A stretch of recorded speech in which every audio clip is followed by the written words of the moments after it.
আমরা আহ, আমরা আপনি দূরে। আমরা হেলাল ভাই এবং মান্নান ভাই আপনাদের দুজনকেই একই প্রশ্ন কিছু কতগুলি করব। এর মধ্যে থেকে প্রথমে আমি আসলে আপনার কাছে আসতে চাই হেলাল ভাই, যে এই প্রশ্নটা মান্নান ভাই আপনার কাছে জন্যও থাকবে। আগে আমরা হেলাল ভাইকে একটু শুনে আসি। হেলাল ভাই, আপনি যদি একটু সংক্ষিপ্তভাবে বলতেন যে সরকারের তরফ থেকে আমাদের জানানো হয়েছে যে এই সরকারি নির্বাচনকালীন সরকারের ভূমিকা পালন করবেন, আপনারা এইটাতে সন্তুষ্ট কিনা, নাকি আপনারা সরকারে কোনো অন্তর্ভুক্তি বা বিয়োজন চান? না, আমাদের বক্তব্য হলো যে বর্তমান যে ইউনূস সরকার, অন্তর্বর্তীকালীন সরকার, এটাকে আপনি নির্বাচনকালীন সরকারও বলতে পারেন। এই সরকারের নেতৃত্বেই আগামী নির্বাচন তো হবে। এখানে সংযোজন বিয়োজনের কথা অনেকেই বলেছে, কিন্তু আমাদের বক্তব্য হলো সরকার তার চরম নিরপেক্ষতা, তার শ্রেষ্ঠ নিরপেক্ষতা দেখাবে। অতএব সরকারের ভিতরে বর্তমান যে উপদেষ্টারা আছে তাদের যোজন বা বিয়োজনের কথা আমরা এখনো বলিনি। আমরা চাই যে তারা একটা নিরপেক্ষতা দেখাক। তবে প্রশাসনের যে পদায়ন, যে বদলি, যে নিয়োগগুলো হচ্ছে, বা যে আপনার নির্বাচনকে সামনে রেখে এইগুলো নিয়ে কিন্তু আমরা কিছু কথা বলেছি, আপনি ইতিমধ্যে শুনেছেন। যেমন আচ্ছা। আমরা বলেছি যে রিটার্নিং অফিসার গুলো যদি নির্বাচন কমিশন থেকে দেওয়া হয়, নির্বাচন যে কর্মকর্তাগুলো জেলায় জেলায় আছে, তাহলে কিন্তু নির্বাচন কমিশন একটু শক্তিশালী সংগঠনে পরিণত হয়। কারণ আপনি প্রশাসনকে যদি রিটার্নিং অফিসার দেন, তাহলে নির্বাচন কমিশনেরও কিন্তু কিছু সক্ষমতা ঘাটতি হয়। হুম। এইসব বিষয় আপনি দেখেছেন অলরেডি। সুতরাং আমি আমরা বর্তমান যে আমরা এই বিষয়গুলিতে আসবো হেলাল ভাই, তবে আপাতত আপনার সরকারের মধ্যে কোনো রকম সংযোজন বিয়োজন এগুলি কোনো কিছু চান না। একসময় আপনারা দুই ছাত্র উপদেষ্টা সহ নিরাপত্তা উপদেষ্টা পদত্যাগের দাবি করেছিলেন, সেই দাবি থেকে তাহলে আপনারা সরে এসেছেন? না, আমাদের দাবি করেছিলাম এবং সেই দাবি থেকে সরে আসছি, এরকম কোনো বক্তৃতা কিন্তু এখনো আমরা দেইনি। আমরা বলেছি যে আপনি সরকারে যদি কোনো উপদেষ্টা থাকে, তিনি যদি আবার নির্বাচন করেন, তাহলে কনফ্লিক্ট অফ ইন্টারেস্ট। আর নিরাপত্তা উপদেষ্টার কথা যেটা বলেছেন, সেটাও আমরা ওই সময় বলেছিলাম। কিন্তু এখন আমাদের সামনে চূড়ান্ত লক্ষ্য হলো একটি সুষ্ঠু, গ্রহণযোগ্য, অ্যাকসেপ্টেবল নির্বাচন। এজন্য আমরা সবকিছুকে উপেক্ষা করে এখন নির্বাচনটাকে আমরা প্রাধান্য দিচ্ছি। ওকে। সেজন্য সরকারের নিরপেক্ষতাই একটা আমাদের সুষ্ঠু নির্বাচনের পথকে আরো সুগম করবে। ওকে। তার মানে সরকারের তরফ থেকে যে আমাদের জানানো হলো, ধন্যবাদ হেলাল ভাই। আমরা একটু ডক্টর আব্দুল মান্নান আপনার কাছে আসি, যে আমাদের জানানো হয়েছে যে সরকারের তরফ থেকে যে এই সরকারি নির্বাচনকালীন সরকার হিসেবে পালন করবে এবং তার মধ্যে কোনো সংযুক্তি বা বিযুক্তির কোনো সম্ভাবনা তারা এই মুহূর্তে দেখছেন না। আপনারা এই ব্যাপারটা নিয়ে সন্তুষ্ট কিনা, ডক্টর আব্দুল মান্নান? জি, আপনাকে ধন্যবাদ খালেদ ভাই, আমাদের সহ আলোচক, আমাদের শ্রদ্ধাভাজন বড় ভাই আজ্জুল বারী হেলাল ভাই, আপনাকেও ধন্যবাদ জানাই। আমাকে কি শোনা যায়? একদম স্পষ্ট শোনা যাচ্ছে। মান্নান ভাই, আপনি বলেন। জি, জি, থ্যাংক ইউ। তো আপনি যে প্রশ্নটা করেছেন যে এই যে অন্তর্বর্তীকালীন সরকার, এই অন্তর্বর্তীকালীন সরকারের প্রতি আমরা সন্তুষ্ট কিনা। দেখেন, অন্তর্বর্তীকালীন সরকার, আমরা বাংলাদেশের সকল জনগণ মিলেই এই সরকারকে বসিয়েছে। কোন রাজনৈতিক দলের সদিচ্ছা বা ইচ্ছার কারণে এই সরকার গঠিত হয় নাই। তাহলে আমি মনে করি এই সরকার জনগণের সরকার। এটার মাধ্যম দিয়ে আমরা আগামী দিনে একটা অবাধ এবং সুষ্ঠু নির্বাচনের আশা করি। তবে সেক্ষেত্রে এই সরকারের কিছু কিছু আচার আচরণ এবং কর্মপদ্ধতি এই সরকার নিরপেক্ষ কিনা, সেই নিরপেক্ষতার বিষয়টাকে অনেক জায়গায় প্রশ্নবিদ্ধ হয়েছে, যার কারণে আমাদের দল সহ সম্ভাবনা যে 8টি দল আছে, আমাদের পক্ষ থেকে এখনো পর্যন্ত কিন্তু আমরা কিছু কর্মসূচি নিয়ে মাঠে এখনো আছি এবং সেই কর্মসূচির ভিতরে আমরা আছি। বিশেষ করে লেভেল প্লেইং ফিল্ড তৈরি করার যে বিষয়টা আছে, গণভোটটাকে এখনো আমরা আগে চাই, কারণ বাংলাদেশের সেই সক্ষমতা আমরা গণভোট প্রসঙ্গে, এখনো ডক্টর মান্নান, তৈরি আমরা গণভোট প্রসঙ্গে হয়নি। আসবো। আমি এরকম এই পর্যায়ে যদি, কারণ অনেকগুলি প্রশ্ন রয়েছে, আপনি যদি এই পর্যায়ে শুধু জানতেন, মানে আমাদের বলতেন যে নিরপেক্ষতা প্রশ্নবিদ্ধ বলছেন, সেটা কি আপনাদের কোনো উপদেষ্টা নিয়ে ঝামেলা, মানে এই কোনো একটা উপদেষ্টার প্রত্যেক চান, নতুন কোনো না, উপদেষ্টা চান? আমরা আমরা আমরা আমরা কখনো কোনো ইন্ডিভিজুয়াল উপদেষ্টার পদত্যাগ চাইনি। হুম। বা সরকার, মানে ডক্টর ইউনূসের আন্ডারে ইলেকশনের ব্যাপারে আপনাদের কোনো আপত্তিও এই পর্যায়ে নাই? না, এই পর্যায়ে আমাদের দল থেকে এরকম কোনো আপত্তি নেই। কিন্তু যে নিরপেক্ষতার কথা আপনারা প্রশ্ন তুলছেন, সেই নিরপেক্ষতা কার ব্যাপারে আসলে? মানে এটা কি ডক্টর ইউনূসের ব্যাপারে, এটা নাকি মানে কার এটা ব্যাপারে? এটা এই এই এই নিরপেক্ষতার বিষয়টা হচ্ছে গোটা অন্তর্বর্তী সরকারের অবস্থানগত ব্যাপারে। যেরকম লন্ডন বৈঠক হয়েছে, লন্ডন বৈঠকের পরে কিন্তু আমরা আমাদের অবস্থান ব্যক্ত করেছি। লন্ডন বৈঠকের পরে যেভাবে একটা দলের সাথে প্রেস ব্রিফিং হয়েছে, এটা বাংলাদেশের জনগণ সুন্দরভাবে নেয়নি। এটা বাংলাদেশের যে আমাদের পলিটিক্যাল কালচার, এটাকে খেলাপ করেছে। এছাড়াও বিভিন্ন জায়গায় ডিসিশন মেকিং এর ক্ষেত্রে দেখা গিয়েছে যে অনেক জায়গায় অধিকাংশ দলের মতামতকে উপেক্ষা করে একটা দলের প্রতি কিছুটা সমর্থন ডক্টর ইউনূসের নিরপেক্ষতা নিয়ে আপনারা প্রশ্ন তুলছেন? না, আমরা ডক্টর ইউনূসের সরকারের যে সামগ্রিক ডিসিশনের ক্ষেত্রে ডক্টর মান্নান, মানে বৈঠক করেছেন ডক্টর ইউনূস, আপনি অবস্থানের কথা বলছেন, সার্বিক সরকারের কথা বলছেন, কেন আপনি ডক্টর ইউনূসের কথা কেন বলতেছেন না যে তার নিরপেক্ষতা নিয়ে আপনার প্রশ্ন আছে? ডক্টর ইউনূসের যে সমালোচনা বা তার ব্যাপারে আমাদের যে বক্তব্য, সেটা কিন্তু আমরা দলীয়ভাবে দিয়েছি। সেটা তো আমরা বলেছি, আমাদের অবস্থান ব্যক্ত করেছি। এখানে তো আমরা কোনো কিছু বলছি না যে অমুকের প্রতি আমাদের ভালোবাসা আছে, অমুকের প্রতি আমাদের নাই, এটা তো আমরা বলছি না। কাজেই আমরা বলতে চাই যে প্রধান উপদেষ্টা তিনি যদি কোনো জায়গায় কি কোনো দিকে হেলে পড়েন, তাকে তো আমাদের বলার সুযোগ দিতে হবে। তার অর্থ এই না যে আমরা তার প্রতি অসন্তুষ্ট বা তার কার্যক্রমে আমরা আমরা তার বিরুদ্ধে বলছি, মানে জামায়াতে ইসলামের অবস্থান হচ্ছে আমরা তার বিরুদ্ধে বলছি, কিন্তু তার বিপক্ষে আমরা অসন্তুষ্ট নই। ঠিক আছে, বোঝা গেল। না, আমরা তো তাকে তার রাইট ট্র্যাকে রাখার জন্য আমাদেরকে বলতেই হবে, এবং আমরা আরো বলবো। ওকে, আপনারা আরো বলবেন, তবে তার বিরুদ্ধে আপনাদের কোনো অনাস্থা নাই, কিন্তু তার বিরুদ্ধে কিছু অসন্তুষ্টি আছে, আমি যদি এটাকে এইভাবে সামারাইজ করি। এই প্রশ্নটা আসলে আমরা ডক্টর মান্নানকে দিয়ে শুরু করতে চাই, এবং হেলাল ভাইয়ের কাছে আমরা এরপরে এটার ব্যাপারে হেলাল ভাইয়ের অবস্থান একটু জানবো, বিএনপির অবস্থান একটু জানতে চেষ্টা করবো। সেটা হচ্ছে যে বর্তমানে নিরাপত্তা উপদেষ্টা জনাব ডক্টর খলিলুর রহমান ভারতের যে জাতীয় নিরাপত্তা উপদেষ্টা তার সঙ্গে বৈঠক করেছেন জনাব অজিত দোভালের সঙ্গে। এই বৈঠককে আপনারা আসলে কিভাবে দেখছেন? আপনি কি মনে করছেন যে এই বৈঠক খুব জরুরি ছিল? এই বৈঠকটা কেন হচ্ছে বলে আপনার মনে হয় ডক্টর মান্নান? আমরা হেলাল ভাইয়ের কাছে একটু জানতে চাচ্ছি। জি, আপনাকে ধন্যবাদ। না, হেলাল ভাই একটু পরে বলবেন, আমরা একটু ডক্টর মান্নানকে শুনি। জি ডক্টর মান্নান। জি, ধন্যবাদ। দেখেন, বাংলাদেশের অন্তর্বর্তী সরকার থেকে এখনো পর্যন্ত কোনো ব্রিফ দেওয়া হয় না এইভাবে যে কেন, কি কারণে জরুরিভাবে ওনারা গিয়েছেন, এবং ওখান থেকে ফিরে এসে ওনারা যখন প্রেস ব্রিফিং করবেন তখনই আমরা বুঝতে পারবো যে কি কি কারণে সেখানে যাওয়া দরকার ছিল, কি কি কারণে যাওয়া দরকার ছিল না। কাজেই পুরো বিষয়টা অস্পষ্ট থাকা অবস্থায় এখানে কোনো মতামত দেওয়াটা আমি যৌক্তিক মনে করি না। এই ব্যাপারে আমি একটু জনাব আজিজুল বারী হেলাল আপনার কাছ থেকে জানতে চাইবো যে আপনি বিষয়টাকে কিভাবে দেখছেন, যে বাংলাদেশের জাতীয় নিরাপত্তা উপদেষ্টা ভারতের জাতীয় নিরাপত্তা উপদেষ্টার সঙ্গে বৈঠক করতে দিল্লি গিয়েছেন, এবং সেই ক্ষেত্রে কি বিষয়গুলি নিয়ে আলোচনা হতে পারে বা কি নিয়ে আলোচনা হচ্ছে তা আপনি কি মনে করেন? কেন গিয়েছেন তিনি সেখানে? এইটা আমি দেখলাম যে আপনার কলম্বো সিকিউরিটি কনক্লেভ একটা অনুষ্ঠান, এটা নয়াদিল্লির ফরেন সার্ভিস একাডেমিতে হচ্ছে। আমি দেখলাম এটা একটা বৈঠক হচ্ছে দুই দেশের নিরাপত্তা উপদেষ্টা এবং আরো অন্য দেশেরও নিরাপত্তা উপদেষ্টারা মনে আছে সেখানে। আমি আজকে পত্রিকায় দেখলাম যে বলছে যে বাংলাদেশ তার আভ্যন্তরীণ নিরাপত্তা এবং আভ্যন্তরীণ ব্যাপারে অন্য কারো হস্তক্ষেপ কামনা করে না। তার মানে আগে হস্তক্ষেপ হয়েছে।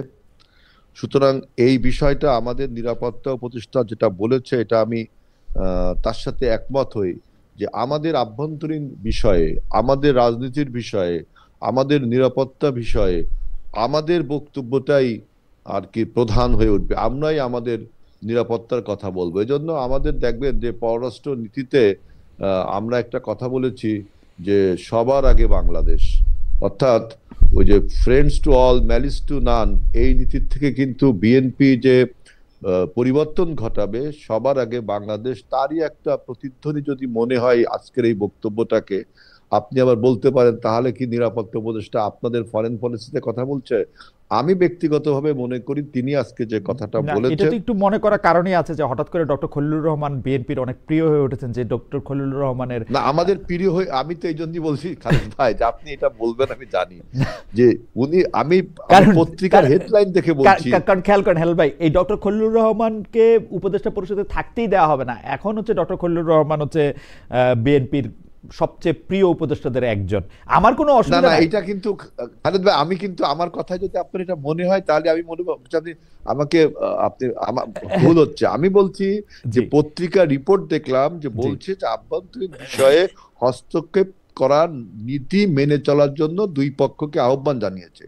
আমি সেখানে বলছি যে বিএনপি এইটা বিশ্বাস করে। এখন বিএনপির এই বিশ্বাসের সাথে উনার কথা যদি মিলে যায় তাহলে তো আপনি বলতে পারবেন উনি আমাদের না। খালিদ ভাই, এই ব্যাপারে আমাকে একটু টাইম দিবেন। জি জি, একটু ছোট করে যদি বলেন ডক্টর মান্নান। জি জি, আসলে বাংলাদেশ জামাত ইসলামী বরাবরের মতোই কিন্তু ন্যায্যতার ভিত্তিতে বাংলাদেশের সাথে প্রতিবেশীদের সম্পর্কের কথা বলে।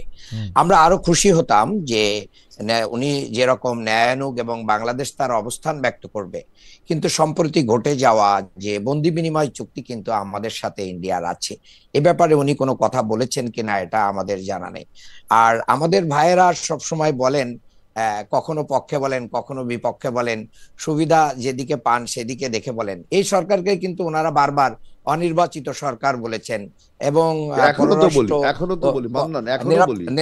নিরাপত্তা, হ্যাঁ এখনো বলেন, আবার তাদের পরে আস্থা রেখেই আপনারা মানে সেই নির্বাচন তাকে করতে চান। আমার মনে হয় এই তর্কটা একটু আলাদা। বিকল্প কিছু নেই। তুমি যদি এখন এই সরকারকে বাদ দাও তাহলে বাংলাদেশের গণতন্ত্র, সরকার ভবিষ্যৎ কোন দিকে যাবে? হেলাল ভাই, আমার কাছে মনে হয় যে এই তর্কটা আমরা যখন একটু সামনের দিকে যাব তখন বলবো। কিছু প্রশ্ন আপনাদের জন্য কমন রয়েছে, সেই প্রশ্নগুলো আমি একটু করে দিই। আমি মনে করি যে এখানে বাংলাদেশের আদালত কর্তৃক ঘোষিত আসামিদের ব্যাপারে আলাপ আলোচনা থাকার প্রয়োজন ছিল।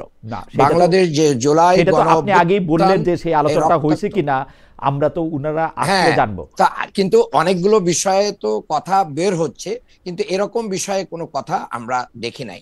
ওকে, আমরা একটু হেলাল ভাই আপনার কাছে একটু জানতে চাইবো যে দুইটা লালদিয়া ও পানগাঁও বন্দরের দায়িত্ব দুই বিদেশি প্রতিষ্ঠানকে দেওয়া হয়েছে কি শর্তে, সেটা আসলে মানে এখন পর্যন্ত ডক্টর মোহাম্মদ ইউনূস এবং জনাব আশিক চৌধুরী ছাড়া আমরা কেউ জানি না, মানে আমি অন্তত জানি না, কেউ জানি না, এটা বলা ভুল। হয়তো হেলাল ভাই জানে, হয়তো মান্নান ভাই জানে।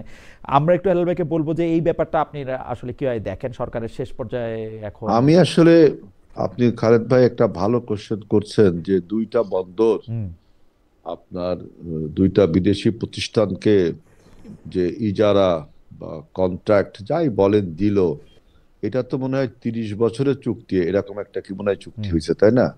তাহলে পরবর্তী সরকার এইটা কি মানতে বাধ্য, না পরবর্তী সরকার এটা রিভাইজ করতে পারবে? এই জিনিসটা খালেদ ভাই আমার কাছে জানা নেই। তবে আমি ব্যক্তিগতভাবে মনে করি যে বর্তমান যে অন্তর্বর্তীকালীন সরকার, তাদের অবশ্যই আপনার নির্বাচন পর্যন্ত একটি নির্বাচিত সরকার না আসা পর্যন্ত এই সিদ্ধান্তটা আমার কাছে মানে সুবিবেচনা প্রসূত মনে হয়নি। এটার কারণ কি এইরকম হইতে পারে যে ওইখানে বিএনপি রাজনৈতিক যে শক্তি, সেই শক্তি দিয়ে ওই টার্মিনালগুলি পরিচালনা করার ক্ষেত্রে যেসব লোকবল বা ওইখানে যে টার্মিনালের মধ্যে যেগুলি বলা হয় আর কি, দুর্নীতি, চাঁদাবাজি বা মিসঅ্যাপ্রোপ্রিয়েশন অথবা সিস্টেমের যে লিকেজ, সেইটা পরিচালনা করে বলে বিএনপি একটু অখুশি নাকি? মানে না না, অখুশি না। আমি আমার কথাটা আপনি বোঝেন যে এটা সরকার আপনার লিজ দিয়েছে দুটি বিদেশি প্রতিষ্ঠানকে, সুতরাং এই লিজে আমাদের দেশের লোকের কি লাভ হবে কি ক্ষতি হবে এই তথ্যপত্র আমার জানা নেই। আমি বলছি যে সরকার বিবেচনা প্রসূত হয়নি। এটা উচিত ছিল একটা নির্বাচিত সরকার আসার পরে তিনি সিদ্ধান্ত নিতেন তাহলে জনগণের সিদ্ধান্ত হতো। এখন লাভ যদি কোনো কিছু হয়েই থাকে তাহলে তো এই অন্তর্বর্তীকালীন সরকারের হবে, আহ, এখানে তো বিএনপির বা অন্য দলের হওয়ার কোনো প্রশ্নই ওঠে না। আমি একটু ডক্টর মান্নান এই প্রসঙ্গে আপনাকে জানতে চাইবো যে লালদিয়া টার্মিনাল 30 বছর, পানগাঁও 22 বছর ব্যবস্থাপনার দায়িত্বে থাকবে ডেনমার্ক ভিত্তিক প্রতিষ্ঠান একটি এবং সুইজারল্যান্ড ভিত্তিক প্রতিষ্ঠান একটি। এই ব্যাপারটা আপনি আসলে কিভাবে দেখেন, ডেনমার্ক, সুইজারল্যান্ড, পানগাঁও? এবং দেখেন, এ ব্যাপারে আমাদের দলীয় অবস্থান পরিষ্কার করা হয়েছে, সেখানে জামাতের পক্ষ থেকে উদ্বেগ প্রকাশ করা হয়েছে। এটা আমরা আগেও একটি বিষয়, স্পর্শকাতর বিষয় ছিল, হিউম্যানিটেরিয়ান করিডোর যেটা দেওয়ার জন্য সরকার উদ্যোগ নিয়েছিল, আমরা সে বিষয়েও আমাদের অবস্থান ব্যক্ত করেছি। বাংলাদেশের নিরাপত্তা স্থিতিশীলতাকেই সবার আগে আনতে হবে, এরপরে যদি এই চুক্তির মাধ্যম দিয়ে বাংলাদেশের উন্নতি অগ্রগতি হয়, সেই বিষয়টাকে জাতির সামনে স্পষ্ট করে সবার মতামত নিয়ে করলে এটা সুন্দর হতো। সবার মতামত নিয়ে এটা করলে এটা সুন্দর হতো, তার মানে যে এই সরকার আসলে আমরা উদ্বেগের কথা কিন্তু জানিয়েছি, মানে আমাদের দলীয়ভাবে কি মনে করেন যে উদ্বেগ জানানো মানে হয়েছে। আপনার কাছেই জানতে চাইতেছি যে দলীয়ভাবে আপনার উদ্বেগের কথা জানিয়েছেন, আপনার কাছে কি মনে হয়, হেলাল ভাই সরাসরি বললেন যে এই কাজটা আসলে এই সরকার না করা উচিত হতো, আপনারাও কি সেরকমই মনে করেন কিনা যে একটা নির্বাচিত সরকার সেরকম মনে করার কারণেই এই উদ্বেগটা জানানো হচ্ছে, না হলে তো আমরা বলতাম যে না, ঠিকই করেছে। ওকে, এই প্রশ্নটাও আমি একটু ডক্টর মান্নান আপনাকে আমি একটু, খালেদ ভাই আমি একটু কথা বলি। দেখেন, হেলাল ভাই, আমরা যারা রাজনীতি করি, আমরা যদি শুধু উদ্বেগই প্রকাশ করি, আমরা একটা সমস্যার কথা বলি, যদি সলিউশন না দেন তাহলে আমি দেশটা চালাবেন কি করে? আমরা দুটো বন্দর আপনার ইজারা বা লিজ দেওয়া হলো, আমরা কিন্তু বললাম যে এটা সরকারের উচিত হয়নি, আমাদের রাজনৈতিক সরকার দেয়া উচিত ছিল। আর এইটা এবং কিভাবে এই বন্দরগুলো চালানো উচিত এর একটা সমাধান দেওয়া উচিত। আপনি শুধু উদ্বেগ প্রকাশ করবেন, সুপারফিশিয়াল কথা বলবেন, তাইলে কিন্তু আপনি সরকার চালানোর যে অভিজ্ঞতা যে মানে আপনাদের যে নেই, তার কিন্তু একটা বড় প্রমাণ হয়ে যাবে। সুতরাং আগামীতে সরকারটা আমাদের চালাতে হবে। আমরা বলেছি যে জাতীয় সরকারের কথা, অর্থাৎ সরকারে যে আপনারা থাকবেন না তাও কিন্তু না। সুতরাং কথা যদি আপনি সুপারফিশিয়াল বলে যান যে উদ্বেগ প্রকাশ করছি, আমার মনে খালেদ ভাই আমি একটু বলি, জি, সেটা হচ্ছে যে আমাদের উদ্বেগের ভাষা তো পলিটিক্যাল ল্যাঙ্গুয়েজ, এটাকে তো বুঝতে হবে। উদ্বেগ কখন প্রকাশ করে? যখন মানুষ সেটা অ্যাকসেপ্ট করে না, এটা অ্যাকসেপ্ট করতে চায় না। আর আমরা বলেছি সকল রাজনৈতিক দলকে সাথে নিয়ে আলাপ আলোচনার মাধ্যম দিয়ে প্রধান উপদেষ্টা এটা করতে পারতেন, এটা টেবিলে আনতে পারতেন, এই টেবিলে আনার মাধ্যমে এটা করতে পারতেন। কিন্তু ডক্টর মান্নান, জামায়াতের এই প্রতিবাদটাকে একটু সফট মনে হয়েছে কিনা, মানে মনে হয়েছে কিনা যে না, মানে কারণ অন্য ক্ষেত্রে যেমন জামাত দৃঢ়ভাবে একটা প্রতিবাদ করে অন্য কোনো অন্যায়ের ক্ষেত্রে, এইটাকে আমি আসলে আপনাদের যেটা আনুষ্ঠানিক প্রতিবাদ সেটা একটু দেখতেছিলাম, সেটা একটু সফট মনে হয় কিনা, মানে ডক্টর মান্নান আমার কাছে মনে হয় যে জামায়াত যেটা খারাপ মনে করে সেটার ব্যাপারে কিন্তু আসলে সে দৃঢ় অবস্থান নেয়, আর যেটার ব্যাপারে সে একটু মানে you know better than me actually, আমি শিওর যে আপনি আচ্ছা বিএনপি কে কোনো কর্মসূচি দিয়ে না, কর্মসূচির প্রসঙ্গে আমি আসতেছি না। বিএনপি তো দুজন খালেদ ভাই সমস্যা, আমি একটু মান্নান বলি, জামাত আসলে এখন একটা রিফর্মিস্ট দলে পরিণত হয়েছে, এই জন্য আর কি কথাগুলো এখনো ক্লিয়ার না, কিন্তু হেলাল ভাই জামায়াতকে গালি দেওয়া যত সহজ রিফর্মিস্ট বা অন্য ফরমিস্ট বইলে, আচ্ছা গালিটা ভালো যত বলা, রিফর্মিস্ট যত বলা সম্ভব ভালো, একজন রিফর্মার মানে ভাইরা এই রিফর্মটা মেনে নিতে পারছে না, কিন্তু বিএনপি অনেক কষ্ট হচ্ছে ভাইদের। আচ্ছা ঠিক আছে, আমি অন্য প্রসঙ্গে আসি, আমি আরেকটা প্রসঙ্গে আসি, এটা খুবই ভালো যে এই একটু গণভোট প্রসঙ্গে একটু কথা বলি, যে গণভোট ফেব্রুয়ারিতে জাতীয় নির্বাচনের দিন গণভোট হবে। আমি একটু ডক্টর আব্দুল মান্নান আপনাকে জানতে চাই এই নিয়ে দলের কোনো প্রচারণা থাকবে কিনা, থাকলে হ্যাঁ কি না, কোন দিকে ভোট দিতে বলবেন দলীয় কর্মী সমর্থক সহ সারা দেশের ভোটারদের? ডক্টর আব্দুল মান্নান। এটা তো সুস্পষ্ট। আমার মনে হয় আমাদেরকে এই প্রশ্ন করাই অবান্তর যে আমরা কিসের পক্ষে নিব। আমাদের এতদিনের কর্মকাণ্ডই জাতির সামনে স্পষ্ট হয়েছে যে আমরা কি হার পক্ষে থাকবো। আমরা এই সংস্কারের পক্ষে, এই সংস্কারের জন্যই আমরা সবচেয়ে বেশি আন্দোলন করেছি। যারা এই 5ই আগস্টের পরে 7 তারিখে নির্বাচন চেয়েছে, যেন তেন ভাবে নির্বাচন চেয়েছে, ইন্ডিয়া নির্বাচন চেয়েছে, আওয়ামী লীগ নির্বাচন চেয়েছে, অন্যরাও নির্বাচন চেয়েছে রিফর্ম ছাড়া, তারাই বরঞ্চ এটাকে বাধাগ্রস্ত। ইতিমধ্যে আমাদের বন্ধুরা অনেকে রিফর্মটা যেভাবে সেট করা হয়েছে, গরম করে ফেলেছে, রিফর্মটা যেভাবে সেট করা হয়েছে, হ্যাঁ আমরাও এটা বুঝতে পারতেছি, এটা জামায়াত একটু খুশি হয়েছে গণভোটটায়, কিন্তু আমরা খুশি হচ্ছে না ভোট, কিন্তু ইতিমধ্যে আমাদের ভাইরা প্রচারণা না, ভাইদের প্রচারণা বাদ দিলাম, মানে রিফর্মটা যেরকম 4টা ইয়ার একটা প্যাকেজে আসছে, সেই প্যাকেজটা আপনারা ঠিক মনে করতেছেন, মানে ইটস ওকে? প্যাকেজ তো এখন যেভাবে আসছে, এই প্যাকেজটাকে আমরা আরো কিছু যদি এই প্যাকেজের ভিতরে ঢুকাই দেওয়া যেত, তাহলে রিফর্মটা আরেকটু সুন্দর হতো। ওকে ওকে, পরিষ্কার। জাতীয় নির্বাচনের দিন গণভোট হবে, আপনারা সেরকমই চাইছিলেন হেলাল ভাই। এই নিয়ে দলীয় প্রচারণা থাকবে কিনা, আপনারা হা নাকি না কোন দিকে ভোট দিতে বলবেন দলীয় কর্মী সমর্থক সহ দেশের ভোটারদের? আমি প্রথমে একটা কথা বলতে চাই যে জাতীয় নির্বাচন গণভোট একদিনে হবে, এটা আমরা চাইছিলাম, এটা ঠিক, কিন্তু আমরা চাইছিলাম এই জন্য সরকার করছে, এই কথাটা কিন্তু ভুল। আমাদের সাথে আরো রাজনৈতিক দলও চাইছে। এটা কাকতালীয়, তাই না? না না, আমি বলছি যে পলিটিক্যাল মেসেজটা দেখেন, আমরা একারা চাই, আরো রাজনৈতিক দলও চাইছিল। শুধুমাত্র জামাত এবং 5 দল, মানে জামাতের নেতৃত্বে যে 5টা দল, এবং এনসিপিও কিন্তু চাইছিল। 5টা না, 8টা ভাই, একটু ভুল বলছেন। আচ্ছা 8টা ধরলাম, 10টা, কিন্তু মেজরিটি দল চাইছিল যে মেজরিটি মানে সংখ্যা, মানে ইন টার্মস অফ নাম্বার, এটা ঠিক। আপনার সবাই চাইছিল যে একদিনে যেন নির্বাচনটা হয়, এবং তার কারণ হিসাবেও বলছিল যে ভোটের টার্ন ইন কত হবে, টার্ন আউট কত হবে, তারপরে আপনার সাশ্রয়, এইসব কারণ বলা হয়েছিল।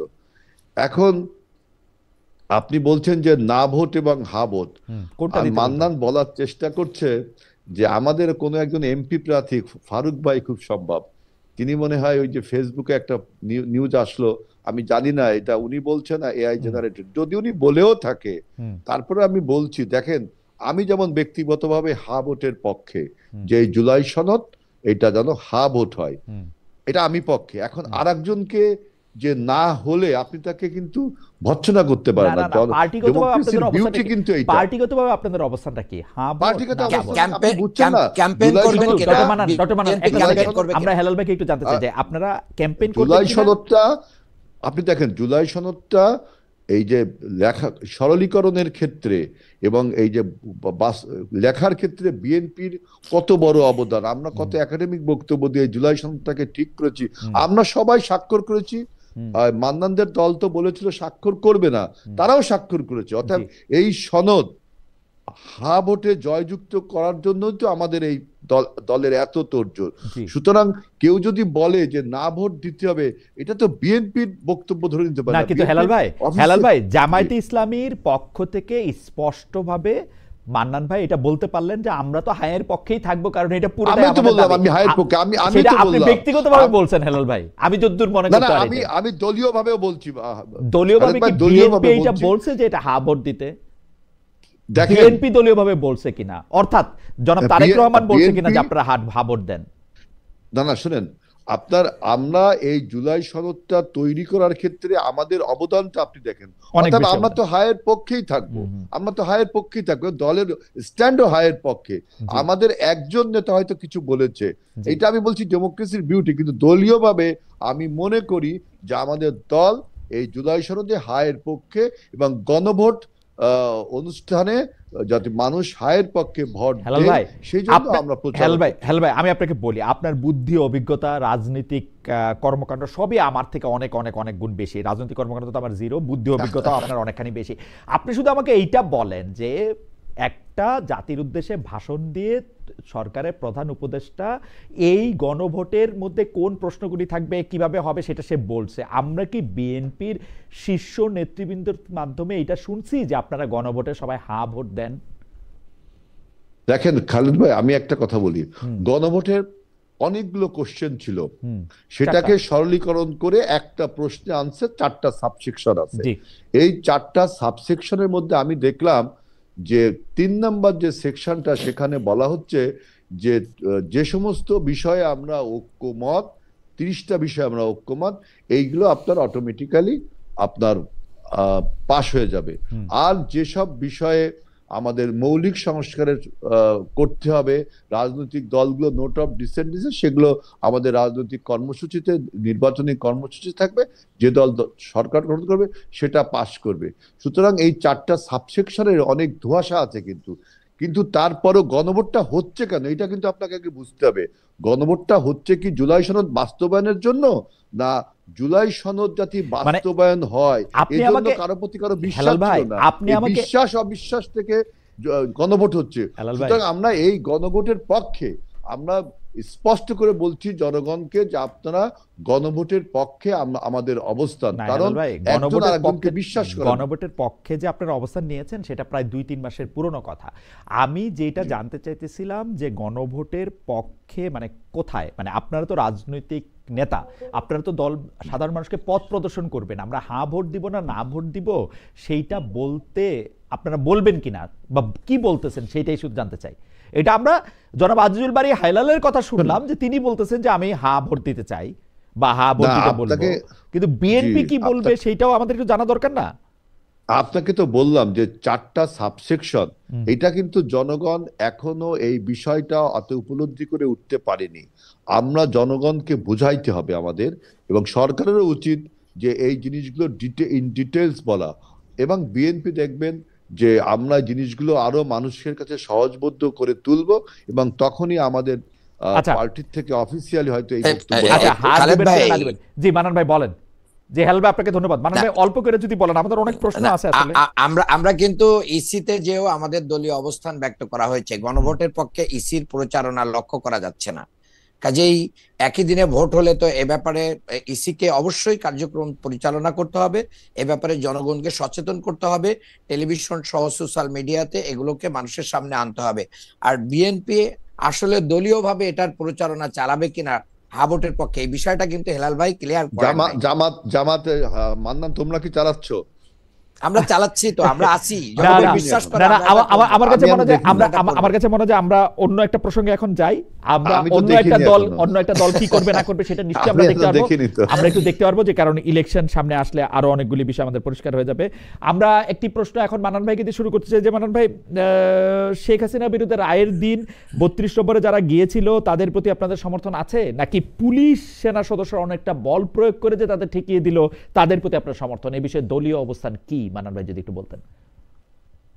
দেখেন, আমাদের মানে অবস্থান সব সময় দেশের আইন এবং দেশের শৃঙ্খলা এটার পক্ষে, এবং আমরা মনে করি যে দেশে যেহেতু একটা স্থিতিশীল অবস্থা আছে, সেই স্থিতিশীল অবস্থাকে আমাদেরকে কন্টিনিউ করতে হবে। এখানে আমরা আইন শৃঙ্খলার ব্যাপারে আমাদের যেরকম সবার সহযোগিতা প্রয়োজন, আবার জুলাই গণ অভ্যুত্থান পরবর্তী ছাত্র জনতার স্পিরিটকে আইন শৃঙ্খলা বাহিনী ধরতে না পারা, বুঝতে না পারা, তাদের পরে যে স্টিম রোলার চালানো এবং ফোনে সুস্পষ্টভাবে বলা এরা শিবির, এদেরকে শায়েস্তা করতে হবে, এই যে আরো ফোর্স দেন, এই জাতীয় অবস্থান প্রশাসনের আমরা এটা অ্যালাউ করি না, আমরা এটা সমর্থন করি না। বরং এই জায়গায় এসে প্রশাসন, জনগণ এবং জুলাই স্পিরিটের অবস্থান গ্রহণ করেছে বলে আমাদের কাছে প্রতীয়মান হয়েছে। উত্তরটা যদি একটু পরিষ্কার করতেন, মানে 32 নম্বর যারা গেছিল তাদের আপনারা সমর্থন করেন? শোনেন, 32 নম্বর জনগণের স্পিরিট, জনগণের যে আকাঙ্ক্ষা, এটাকে আমি কিন্তু একটা দলীয় অবস্থান দিয়ে আমরা দমিয়ে রাখতে পারবো না। না আমি জনগণের এই আকাঙ্ক্ষাকে আমি আপনার অবস্থানটা জানতে রেসপেক্ট করতে চাইতেছি হবে। যে জামাত ইসলামী কি ওটা সমর্থন করে, ওটা ভাঙতে যাওয়াটা? জামাত ইসলামী কোনো কর্মসূচি ঘোষণা করে দলীয়ভাবে সিদ্ধান্ত নিয়ে এরকম কোনো কর্মকাণ্ড পরিচালনা করে না। যারা গেছিল তাদের সমর্থন করেন কিনা? যারা গেছিল তাদের সমর্থন করেন কিনা? যারা গেছিল তাদের সমর্থন করেন কিনা? খালেদ ভাই, জনগণের স্বতঃস্ফূর্ত স্পিরিটকে আমরা স্যালুট করি জনগণকে, আমাদেরকে তো জনগণকে নিয়েই কি আমাদেরকে চলতে হবে, কিন্তু প্রশাসনের যে অবস্থান, এই অবস্থানটা আমাদের কাছে সবচেয়ে বেশি লজ্জাজনক মনে হয়েছে। মানে যেভাবে রাস্তার উপরে পিটিয়ে একবারে ফ্যাসিস্টের আমলে যেভাবে পিটিয়েছে, এটা অগ্রহণযোগ্য। ওকে, যারা এখানে গিয়েছিলেন তাদেরকে আপনারা স্যালুট করেন এবং সরকার যে তাদেরকে পিটিয়েছে সেটাকে আপনারা অগ্রহণযোগ্য মনে করেন। আমার মনে হয় যে আমার কথাটাকে একটু ভুল ব্যাখ্যা করা হচ্ছে। ঠিক করে বলেছি, আমি ক্লিয়ারলি বলছি, আইন শৃঙ্খলা হাতে রাখা, আইন শৃঙ্খলা হাতে তুলে নেওয়া এবং দেশে যেহেতু একটা স্থিতিশীল অবস্থা এসেছে, এই জায়গায় কিন্তু আমাদের কোনো নৈরাজ্যকর পরিস্থিতি তৈরি করার সুযোগ নেই। সেখানে পুলিশ প্রশাসন জনগণের স্পিরিটকে রেসপেক্ট করতে, যে মিউচুয়ালি এটাকে কুললি এটা ডিল করতে পারতো, তাহলে দুইটা জিনিসই এখানে কিন্তু বাস্তবায়ন হতো, কিন্তু সেটা কিন্তু প্রশাসন করতে ব্যর্থ হয়েছে। আমি যতটুকু বুঝলাম যে যেখানে তারা গিয়েছিল সেটা আইন হাতে নেওয়া তাদের ঠিক হয় নাই, কিন্তু জনগণের উপরে পুলিশের বল প্রয়োগ ঠিক হয় নাই। ঠিক ছিল, পুলিশের যাওয়াটা ঠিক ছিল, এটা তাদের স্পিরিট, এটা তাদের আকাঙ্ক্ষা। ওকে, এটাকে সুন্দরভাবে ডিল করলে কিন্তু দুইটা জায়গায় এখানে দেশটা সুন্দরভাবে সরকার বল প্রয়োগ করছে, ওইটা ঠিক হয় নাই। অবশ্যই ঠিক হয় নাই। যারা গেছিল তারা ঠিক, এবং এটা যাওয়াটা ঠিক ছিল না, তারা তো যেতেই পারে। যাওয়ার পরে আমরা যদি তাদেরকে সুন্দরভাবে হ্যান্ডেল করতে পারতাম, তাহলে তো এই অনাকাঙ্ক্ষিত পরিবেশ তৈরি হতো না। ওকে, আমার মনে হয় যে আপনার বক্তব্য পরিষ্কার। যাওয়াটা ঠিক ছিল, কারণ হচ্ছে এটা হচ্ছে স্পিরিট, আর সরকার যে বল প্রয়োগ করে তাদের স্পিরিট থেকে গিয়েছে, এটা তো কোনো দলের ডিসিশনে তারা যায় না। আপনার কাছে মনে হয়েছে যে সরকার জনগণের স্পিরিটের বিপক্ষে কাজ করেছে? ছোট করে যদি মাঝে মাঝে করতেছে, এই ঘটনায়, এই পার্টিকুলার ঘটনায় করছে তার বিরুদ্ধে, তাই তো? এই পার্টিকুলার ঘটনায় সংশ্লিষ্ট যারা জড়িত ছিলেন তারা এখানে জুলাই সংশ্লিষ্ট জড়িত বলে তো কিছু নাই, কারণ সংশ্লিষ্ট জড়িত বলে তো কিছু নাই। আমরা দেখি যে এটা আসলে উপর থেকে এই অর্ডারগুলি আসে। হাওয়েভার আপনার বক্তব্য পরিষ্কার। উপর থেকে হলে কি প্রধান উপদেষ্টা বলবেন আপনি? আর কাকে বলবো? আর কাকে বলবো? না, এই জাতীয় জায়গা মনে হয় এইভাবে মিন করে না খালেদ ভাই। তাহলে কি কোন পর্যন্ত? মানে শুধু মানে এটা তো পুলিশ প্রশাসনকেই বোঝানো হয়েছে। ওই জায়গাটা ডিসি, শুধু ওই জায়গাটা ডিসি, ওই জায়গার ডিসি তো তার বক্তব্য তো ভাইরাল হয়েছে, তিনি তো একবারে ক্লিয়ার না, ওই জায়গাটা ডিসি এই অর্ডারটা নিছেন কার কাছ থেকে? পুলিশ কমিশনারের কাছ থেকে, আইজি? এটা উনাকে জিজ্ঞেস করা উচিত, উনি কি উপদেষ্টা লেভেল থেকে? আপনার কাছে কি মনে হয়? আপনার কাছে কি মনে হয়? আপনার কাছে কি মনে হয়? আমার কাছে মনে হচ্ছে উনার ইমিডিয়েট বস থেকেই উনি নিয়েছেন। আর ইমিডিয়েট বস ইন্ডিপেন্ডেন্ট সিদ্ধান্ত নিয়েছেন? ইমিডিয়েট বস তো এটা ডিএমপি কমিশনার ইন্ডিপেন্ডেন্ট সিদ্ধান্ত নিয়েছেন, মানে ডিএমপি কমিশনার এটা ইন্ডিপেন্ডেন্ট সিদ্ধান্ত, সেটা তো ওনারাই বলতে পারবেন কোথা থেকে ডক্টর মান্নান, আমি যতদূর জানি এইসব ক্ষেত্রে সরকার প্রধানের বা যিনি স্বরাষ্ট্র মন্ত্রণালয়ের দায়িত্ব থাকেন তার সাথে আলোচনা করে এইসব সিদ্ধান্ত নেওয়া হয়। এই ব্যাপারটা কোনোভাবেই একজন, কারণ এর আগের বার যখন 32 নম্বর ভাঙা হয়েছে সরকারের সিদ্ধান্তেই তখন কিছু বলা হয় নাই, এইবার সরকারের সিদ্ধান্তেই সেটা আটকানো হয়েছে। এটা হচ্ছে আমার পরবর্তীতে কিন্তু ছাত্র জনতা সেখানে গিয়েছে, ছাত্র জনতা ওইবারও গেছে, কিন্তু সুন্দর দেখায় নাই। ছাত্র জনতা ওইবারও গেছে।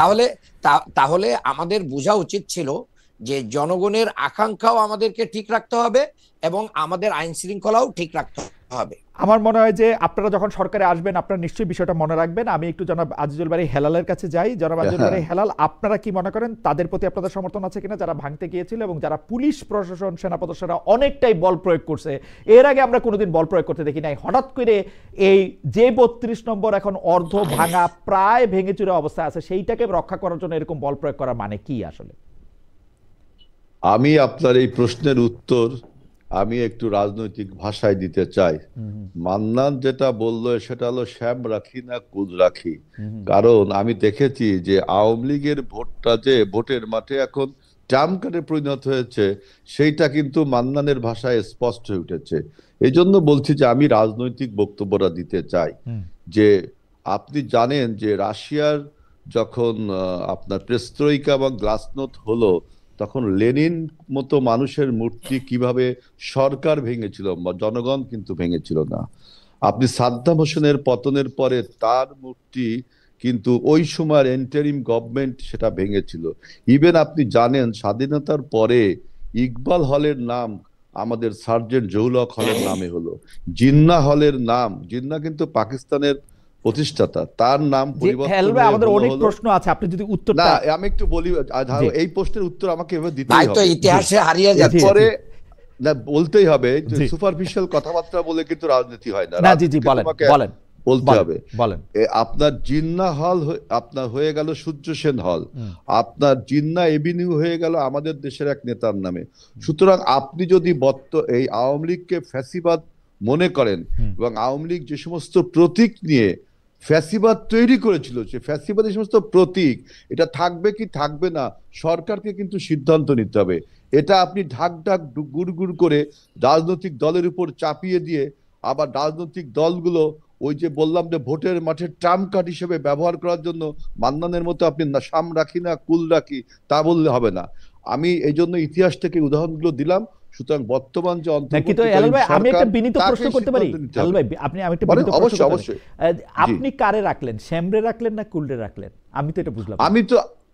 আমি তো বললাম যে আপনি যদি শেখ মুজিবের এই সমস্ত স্মৃতিকে এইগুলোকে যদি আপনি মনে করেন যে ফ্যাসিবাদের প্রতীক হুম এবং এখান থেকে ফ্যাসিবাদের উৎপত্তি হয়েছে, হুম তাহলে কি ফ্যাসিবাদের এই প্রতীকগুলো থাকা উচিত? অবশ্যই উচিত না। হুম তাহলে সরকারের সেটা সিদ্ধান্ত নিতে হবে, কেন জনগণকে উস্কানি সরকারের দিতে হবে, সিদ্ধান্ত কেন ঠিক আছে, জনগণের। সরকারের সিদ্ধান্ত ঠিক আছে, রাজনৈতিক দল হিসেবে আপনার সিদ্ধান্ত কি সেটা আপনি বলেন। যেমন মান্নান ভাই, আমি যেটা বুঝলাম যে আমি যেটা বলছি মান্নান যে সাহেব এটা স্পষ্ট বলতে আমরা পারলেন যেহেতু যে মনে তিনি করি, মনে করেন যে এটা জনগণের স্পিরিট, জনগণের এখানে যাওয়াটা ঠিক আছে, পুলিশের বল প্রয়োগ করাটা ঠিক নাই, এটা একটা এমিকেবল সলিউশনের মাধ্যমে তাদের বুঝায় শোনায় ফেরত দেওয়া দরকার ছিল। উনি যে জনগণের কথা বললেন, এই দেশে বিএনপি, আওয়ামী লীগ, জামাত, জাতীয় পার্টির যে পার্সেন্টেজ ভোটের বা সমর্থনের পার্সেন্টেজ, সেখান থেকে আপনি টোটাল জনগণকে রিপ্রেজেন্ট করছেন তা না। এটা এমন একটা বিষয় যে আপনি আগে মনে করতে হবে যে শেখ মুজিবের যে রেলিক গুলো আছে, যে স্মৃতিচিহ্ন গুলো আছে, এইগুলোর উপরে ভর করে দাঁড়িয়ে যে ফ্যাসিবাদের কায়েম হয়েছে। সুতরাং যদি এটা মনে করেন, সরকার মনে করে, রাজনৈতিক দলগুলো তো মনে করেছে বিধায় 24-এর গণ অভ্যুত্থানটা হলো। এখন এইটাকে আপনার 24-এ গণ অভ্যুত্থান তো একজন শাসকের উপর, একজন অন্যায়কারীর উপর 15 বছর ধরে ভোট চোরের উপর হয়েছে। না, এইটা কিন্তু এবং শেখ মুজিবুর রহমান এবং শেখ হাসিনা দুই দল করতেন। শেখ হাসিনা তো শেখ মুজিবুর রহমানের কথা মানে নাই, শেখ মুজিবুর রহমানের দল ছিল বাকশাল। সেটা আপনার ব্যাখ্যা, কিন্তু দেখেন 24 না, সেটা আপনি রাজনৈতিক দল হিসেবে আপনি বলেন, আপনি রাজনৈতিক দল হিসেবে আপনি চান যে এই লক্ষণগুলিকে ফেসিবাদের লক্ষণ হিসেবে চিহ্নিত করে এটাকে ঘুরাই দেওয়া হোক, এটা আপনি রাজনৈতিকভাবে চান কিনা সেটা আপনি বলেন। আমি বলছি যে আপনাকে আগে ঠিক করতে হবে, যে এই যে খালেদ ভাই আমাকে জি আপনি বলবেন, ডক্টর মান্নান বলবেন। ফ্যাসিস্টের কোন ফ্যাসিস্টের স্মৃতিচিহ্ন হিসাবে আপনি বিবেচনা করেন কিনা, জনগণ করছে। বিএনপি কি মনে করে? বিএনপি কি মনে করে? না শুনেন, 24-এর গণ অভ্যুত্থানের পক্ষে 24-এর গণ অভ্যুত্থান শেখ হাসিনার এগেইনস্টে হয়েছে, এই সব চিহ্নের এগেইনস্টে শেখ হাসিনার এগেইনস্টে, এইটা কিন্তু ঠিক না। 24-এর গণ অভ্যুত্থান হয়েছে আওয়ামী ফ্যাসিবাদের বিরুদ্ধে, আওয়ামী তন্ত্রের বিরুদ্ধে। সেই আওয়ামী তন্ত্রের অগ্রনায়ক ছিল শেখ হাসিনা, ক্যাপ্টেন চৌধুরী।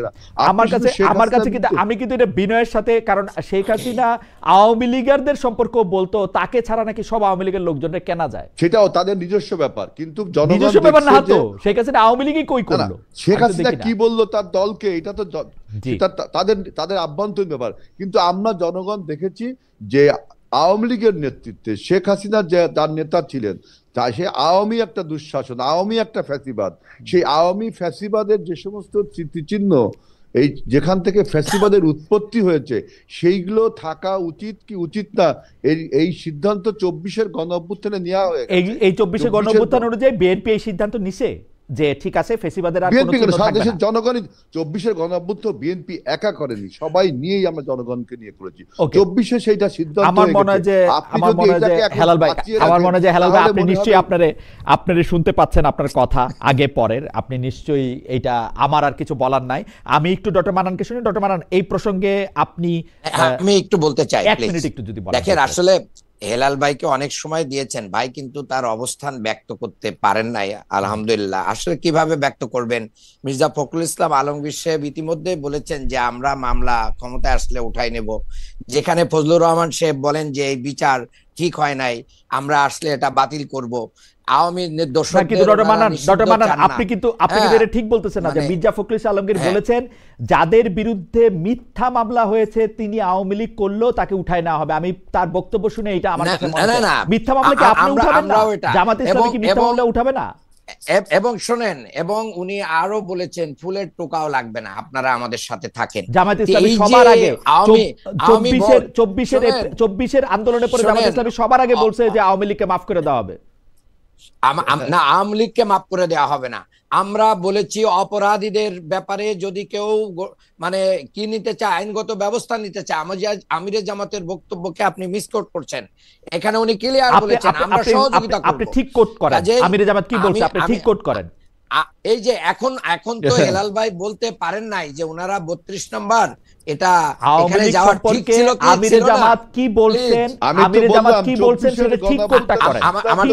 আমার কথাটা শেষ করতে দেন। জি জি, আমার কথাটা শেষ করতে দেন। জি, শেষ করেন। হেলাল ভাই কিন্তু বলতে পারেন নাই যে এখানে যাওয়া ঠিক ছিল কি ছিল না। আপনি কি বলতে পেরেছেন? 5 আগস্টে আছে, আপনি কি বলতে আমি পেরেছেন? ক্লিয়ারলি বলছি। আপনি কি দ্বিতীয় বলেছেন? নাম্বার কথা হচ্ছে, দেখেন এই দেশের মানুষরা মানে সেনানিবাসের ভিতরেও কিন্তু শেখ মুজিবের মূর্তি ভেঙেছে। তারপরে হচ্ছে দোসরদের নিষিদ্ধের কথা কিন্তু ভাইরা ভোট পাওয়ার জন্য আজও পর্যন্ত বলতে পারে না। আমরা তো সভা সমাবেশ করে ওপেনলি বলছি যে আওয়ামী দোসরদেরকেও নিষিদ্ধ করতে হবে। কাজেই আওয়ামী লীগের ভোট পাওয়ার জন্য দোসরদের নিষিদ্ধ করতে হবে সেটা তো অন্য কথা। আপনারা জামাত ইসলামের শীর্ষ নেতৃত্ব এইটা বলছেন কিনা যে আপনারা কোন দল নিষিদ্ধ হোক সেই পথে হাঁটতে চান না, বলছেন কিনা এটা মানে বলেন। না, আমরা এই কথা আমরা আমলিগের নিষিদ্ধের জন্য আমরাই মাঠে গিয়েছি।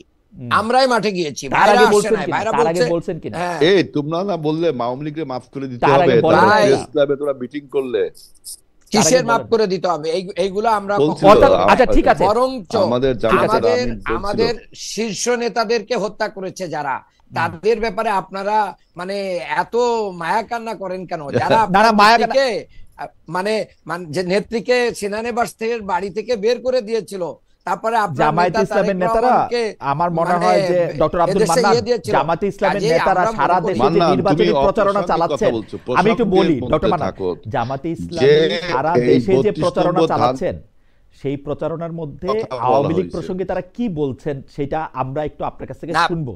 আমরা একটু শুনবো। কিন্তু খুব জি একটা কথা খুব ক্লিয়ারলি বলেছেন ভাই যে আমরা আওয়ামী ভোট পাওয়ার জন্য এরকম বক্তব্য, ভাই কিন্তু বলতেই পারেন নাই ওনারা কি চান, এটা ভাই ক্লিয়ার করুন।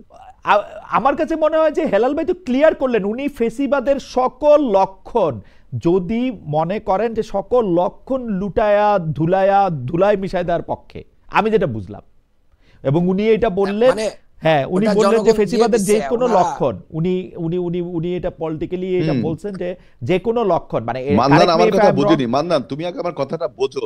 জি যে আপনি এই কথা বলছেন না হেলাল ভাই যে আপনি ফেসিবাদের সকল লক্ষণ এবং সেইটা আপনি মনে করেন যে আওয়ামী তন্ত্রের বিরুদ্ধে আমার অবস্থান নিতে হবে, আপনি সেটা বলছেন না?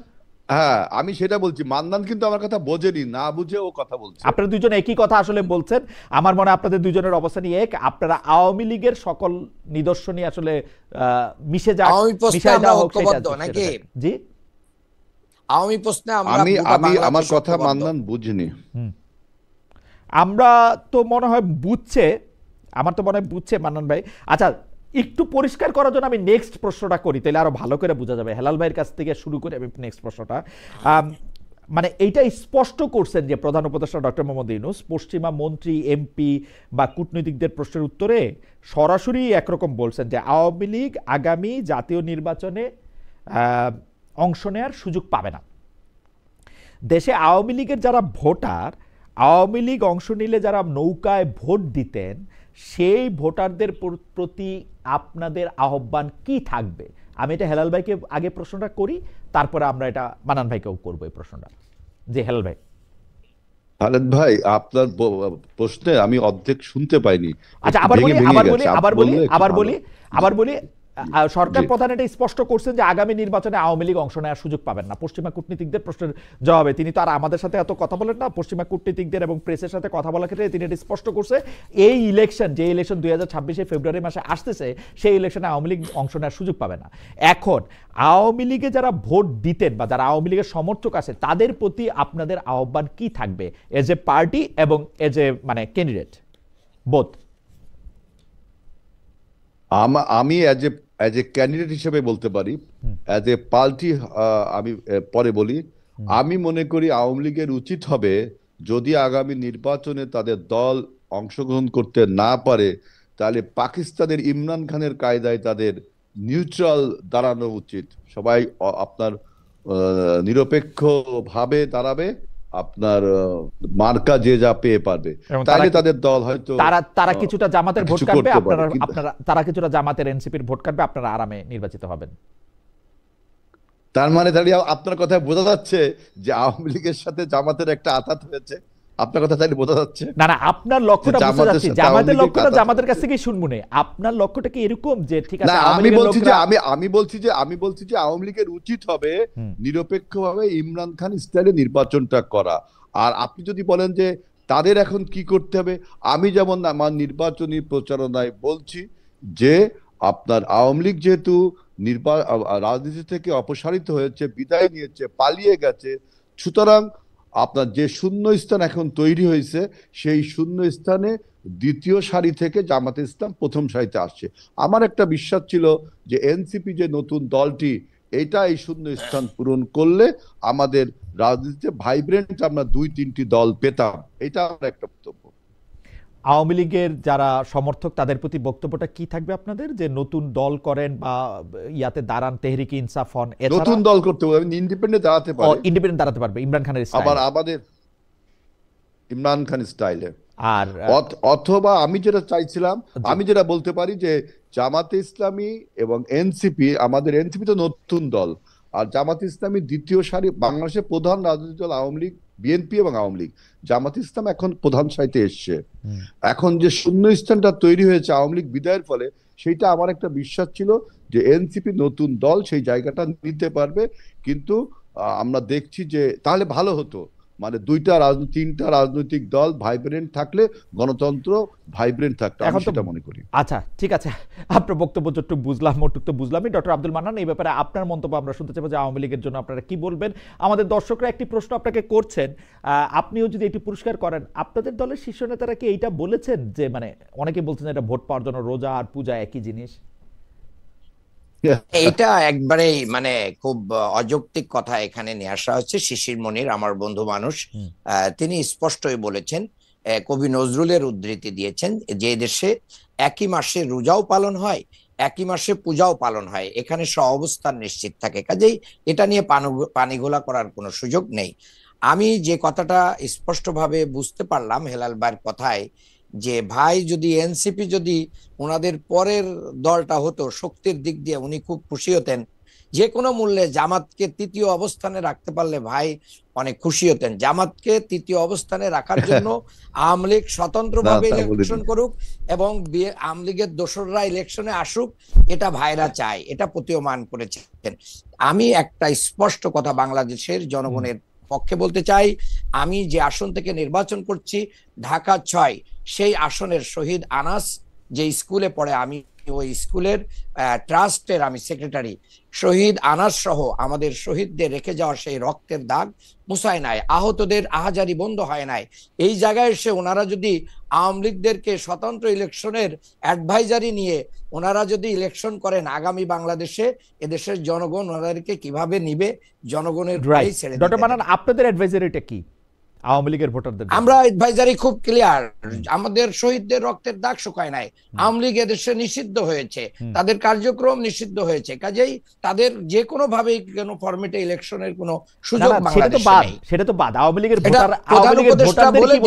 লীগের ভোটারদের কি বলবেন, নৌকার ভোটারদের?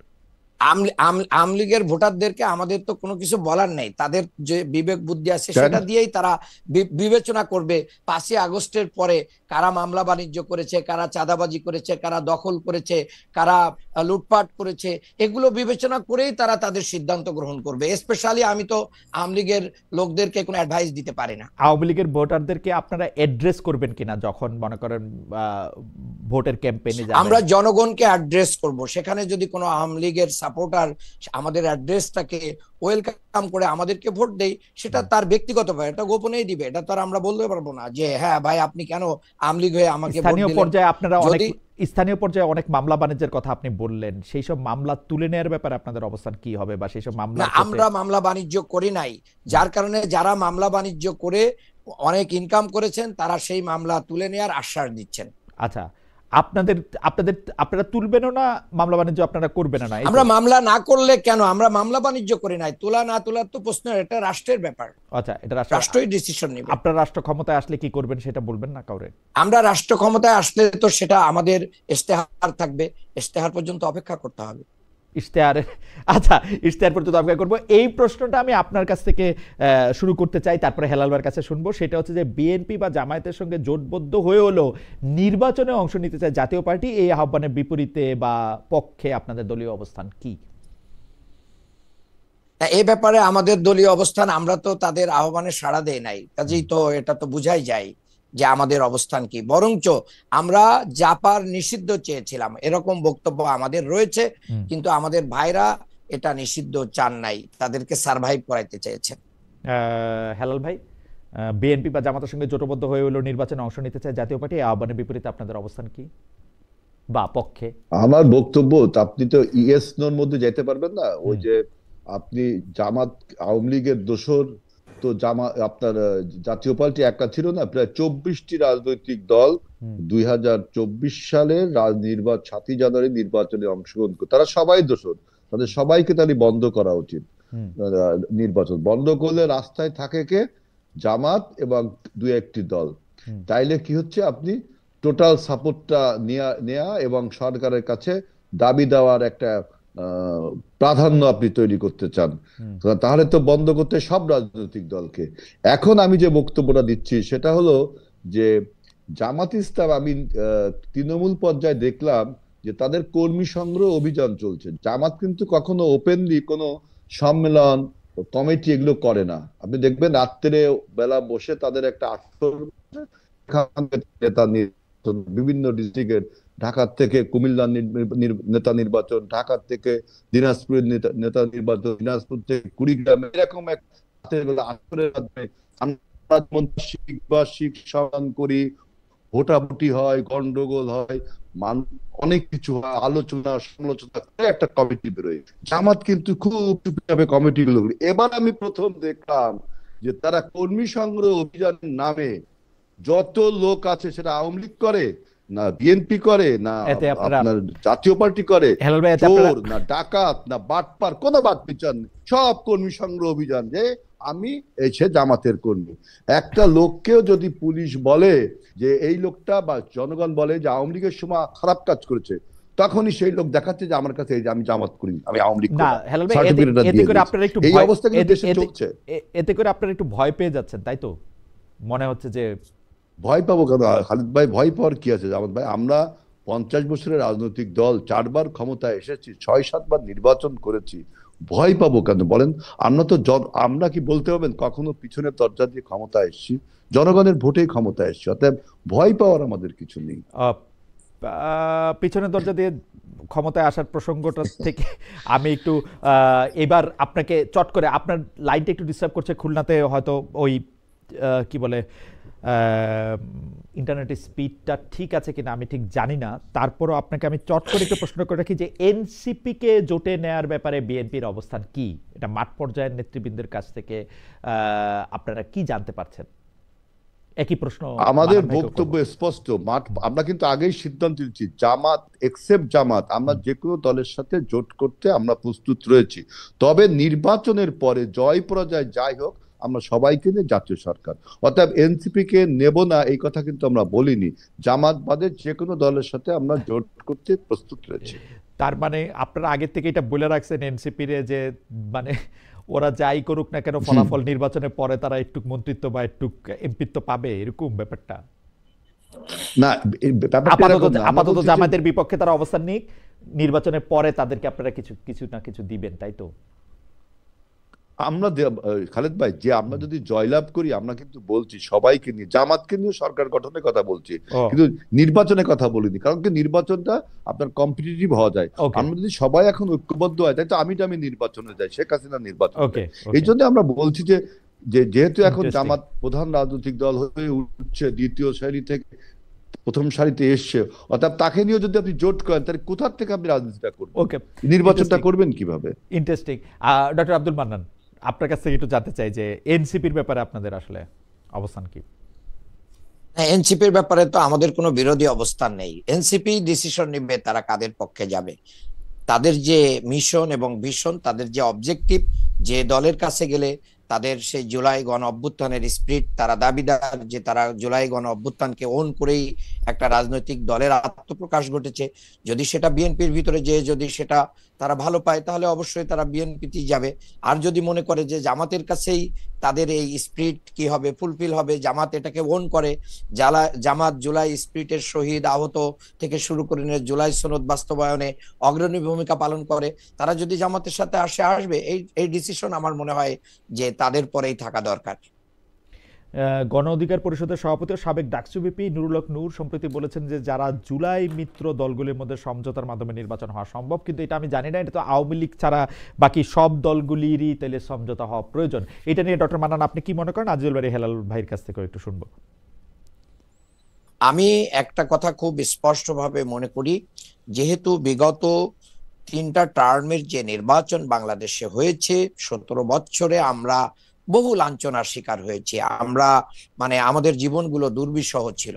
এই বাংলাদেশ স্বাধীন হবে কিনা, বাংলাদেশে আবার সুদিন কখন আসবে কিনা, এটা অনিশ্চিত ছিল। সেই বহু রক্তের বিনিময়ে আওয়ামী ফ্যাসিবাদ বিদায় হওয়ার পরে বাংলাদেশের রাজনীতির কালচার পরিবর্তন করে ঐক্যবদ্ধ বাংলাদেশ গঠনে আমাদের সব রাজনৈতিক দলকে এগিয়ে আসতে হবে। আওয়ামী লীগ সরকার আমলে হেলাল ভাই আপনি জানেন যে সব জুলাইয়ের সবগুলো মিত্র দলগুলিকে নিয়ে একটা সমঝোতার কথা বলছেন নুরুল হক নূর। এটা নিয়ে হেলাল ভাই আপনার একটা এক লাইনের বক্তব্য শুনতে চাই। আমাদের বক্তব্য clear, after the election it would be, after the election. After কিন্তু যদি বিফোর ইলেকশন করেন তাহলে তো শেখ হাসিনা আর আমি আর ডামি আর আমাদের এই নির্বাচনে আমি কোনো ওকে পার্থক্য খুঁজে পাই না। আচ্ছা ঠিক আছে, আপনাকে কম্পিটিটিভ নির্বাচন করতে হবে। ওকে। আফটার দ্য ইলেকশনটি আপনার করবেন, কিন্তু বিএনপি তো 60টার চেয়ে বেশি খালি রাখছে, সেগুলি কার জন্য রাখছে বিএনপি? না, এটা তো আপনি দেখেই বুঝছেন যে আমরা যে অ্যালায়েন্সের দিকে বা একটা জোটের দিকে এগিয়ে যাচ্ছি, এটা তো আপনি দেখেই বুঝছেন যে 67টা সিট এখনো আমাদের ফাঁকা রয়েছে। আমরা অভ্যুত্থানের যে শক্তি ছিলাম, অভ্যুত্থানের শক্তি আমরা অনেকেই ছিলাম, তাদের কেউ কেউ অবশ্যই পাবে, তাদের কেউ কেউ পাবে। আমরা তো বলছি এক্সেপ্ট জামাত, হ্যাঁ জামাত ছাড়া, জামাত বাদে সবাই পাবে, জামাত বাদে সবাই পাবে। না না, তাই তো জামাতকে নিলে জামাতে পরে আপনারা সরকারে নেবেন কিন্তু ইলেকশনে নেবেন না, তাই তো? সেইটা বলছি, কিন্তু তাই তো ইলেকশনটা কমপ্লিট হয় না খালিদ ভাই, কম্পিটিটিভ হয় কোন ইলেকশন। আমারও এটা ধারণা যে আপনারা জামায়াতের সাথে পরে সরকার গঠন করবেন, এটা আমারও ধারণা। দেখা যাক। না, জাতীয় সরকার যেহেতু বলছি তা তো অবশ্যই আমরা নিব। আমার মনে হয় তাই হবে, আমারও তাই ধারণা। আচ্ছা, এই ত্রয়োদশ সংশোধনী বাতিলের রায় যে প্রকাশ হইলো সেটাতে খালিদ ভাই আমি এই পয়েন্টে ছোট্ট একটু কথা বলছি। আসলে ভাইবটা একটা এমন ভাবে হচ্ছে যে বিএনপি হচ্ছে মেজরিটি পাবে এবং সরকার গঠন করবে, সবাইকে আমন্ত্রণ জানাবে। এটা এরকম পরিবেশ বাংলাদেশে এখন নাই। যে কোনো দলই যে কোনো জোটই কি করতে পারে, উইন করতে পারে। আসলে মাঠের বিএনপি তো আশাই করবে, বিএনপি তো বললো জামাতে নিয়ে সরকার করবে। জামাত কি করবে কিনা, জামাত কি বিএনপি নিয়ে সরকার করবে? যদি জামাত সবাই করে, জামাত বিএনপি, আমরা দেশপ্রেমিক সকলকে নিয়েই বাংলাদেশ গঠন করব ইনশাআল্লাহ। রাইট, বিএনপি দেশপ্রেমিক কিনা? অফকোর্স বিএনপির ভিতরে সবাই তার চাঁদাবাজি দখলবাজিতে বিশ্বাস করে না। আচ্ছা, বিএনপির মধ্যে থেকে আপনারা বাছাই করে তাদেরকে নেবেন, তাই তো? দল হিসেবে বিএনপি কেনা, এটা তো ভাইরা বুঝতেই পারবেন। ভাইরা নিজেরাও তো বিব্রত। 7000 মানুষকে ওনারা কি করেছেন, মানে সাসপেন্ড করেছেন, আবার সাসপেন্ড, হ্যাঁ, তো কাজেই ওনারাই তো বিব্রত। কাজেই এরকম আগামীর রাজনীতিতে এটা করবেন কিনা। আমি দেখলাম যে আমার আসনে ইশরাক সাহেব হচ্ছেন ওনাদের প্রার্থী, তো উনি বলছেন যে আমরা কোনো চাঁদাবাজ দখলবাজকে কি রাখবো না, আমাদের সাথে রেখে নির্বাচন করব না। আমি দেখলাম চারিদিকে ওনার যারা দাঁড়িয়ে আছেন অধিকাংশ লোকই তাদের চেনে, তারা কারা। না, সেটা তো আপনি বলবেন বটেই। আচ্ছা, যাই হোক, ত্রয়োদশ সংশোধনীর বাতিলের রায় যে অবৈধ ঘোষণা করে নির্বাচনকালীন তত্ত্বাবধায়ক সরকারটা এটা করছে, এইটার ক্ষেত্রে বিএনপির মতামত একটু জানতে চাইবো হেলাল ভাই। এর ফলে মানে ত্রয়োদশ সংশোধনী যেহেতু আবার বহাল হইল, সেহেতু আগেকার তত্ত্বাবধায়ক সরকার ব্যবস্থাও রিইনস্টেট হইল। আপনারা কি এটার পক্ষে কিনা? হেলাল ভাই কি বলেন, মান্নান ভাই কি বলেন? অবশ্যই 13th অ্যামেন্ডমেন্টের মাধ্যমে আবার তত্ত্বাবধায়ক সরকার ব্যবস্থা আপনার চালু হলো। এবং এই তত্ত্বাবধায়ক সরকার ব্যবস্থা চালু করবার জন্য বিএনপি কতটা সংগ্রাম করেছে 96 সালে আপনারা জানেন, সেই ইতিহাস আমি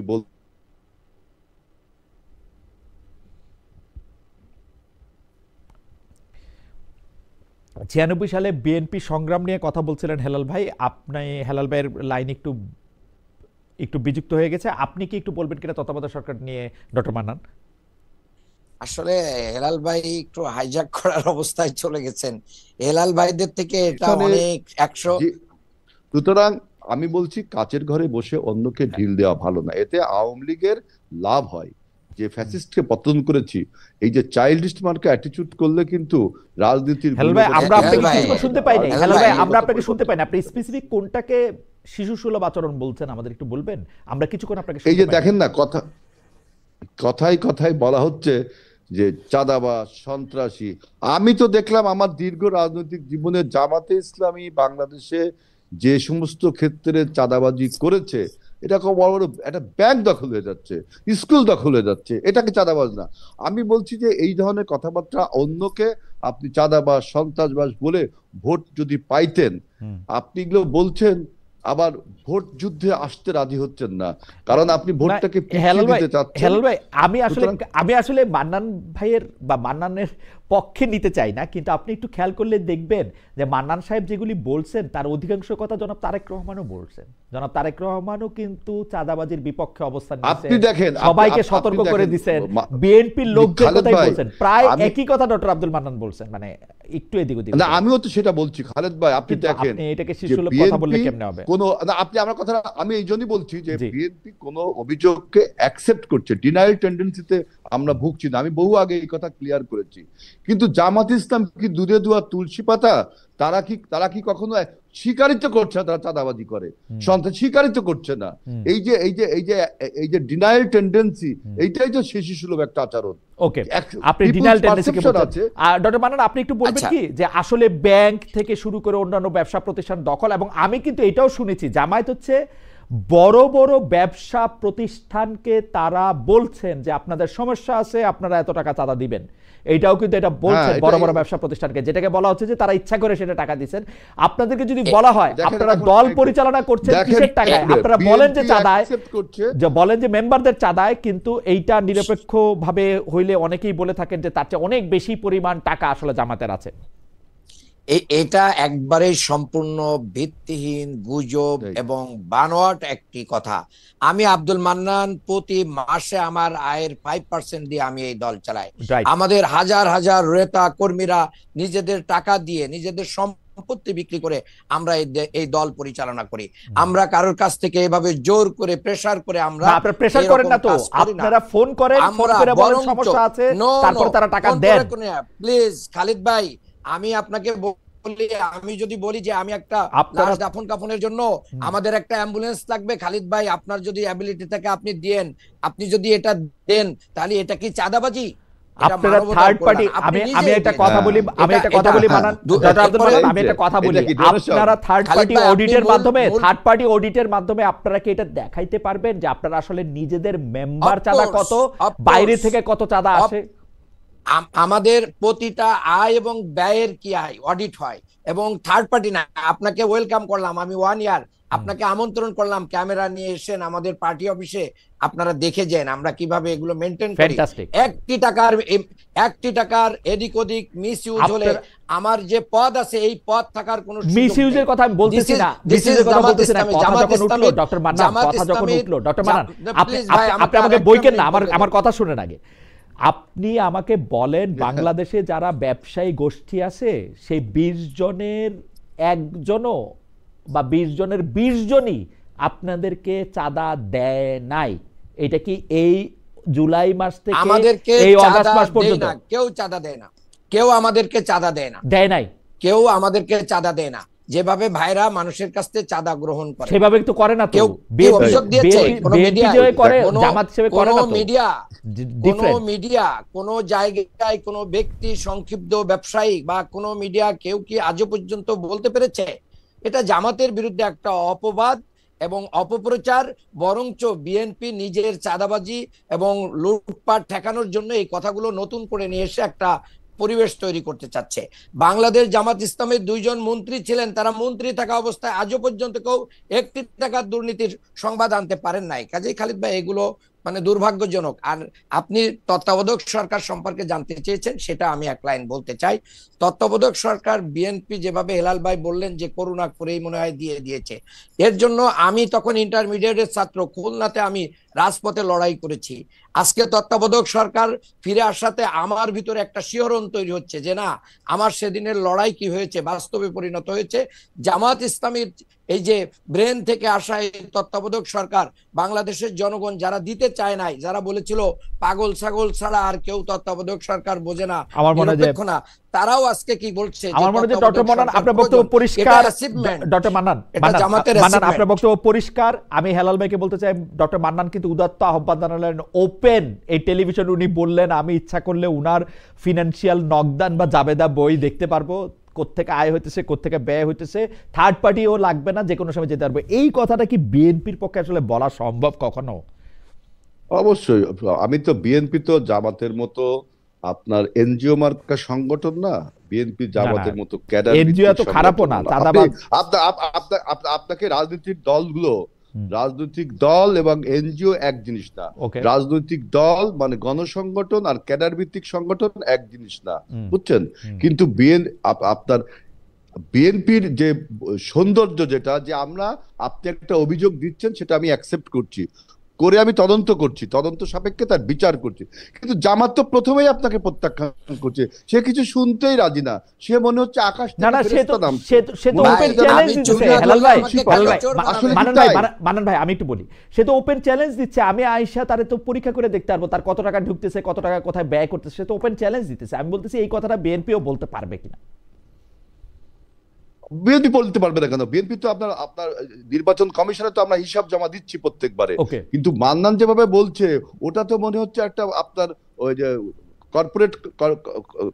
কর্পোরেট একটা কোম্পানি, মানে কর্পোরেট কালচারটা চালু করেছে। ওই জন্যই বললাম যে এনজিও মার্কা সংগঠন, রাজনীতি মানে দেশ পরিচালনার মতো একটা সংগঠন না। ইভেন এটা একটা ক্যাডার সংগঠন। এখন উনি যদি উনার পার্টিকে উনার আয়ের 5% দিয়ে দেন, দিয়ে উনার পার্টিটা উনি করতে চান, সেইটাকে আপনি এনজিও মার্কা সংগঠন কি আপনি বলেন? এনজিও তে কি এমন হয়? না, সে বলছে একটা কথা যে আমরা মানুষের কাছে সাহায্য চাই, যে একটা লাশ দাফন করব, সেটা যদি কেউ দেয় তাহলে কি সেটা চাঁদাবাজি করবেন? এখন এইরকম কাজ যদি বিএনপি বলতো, বিএনপি সেটাকে আপনি চাঁদাবাজি বলতেন। কারণ আপনি নিজেই আগের থেকে একটা নিজের আপার হ্যান্ডে যাচ্ছেন।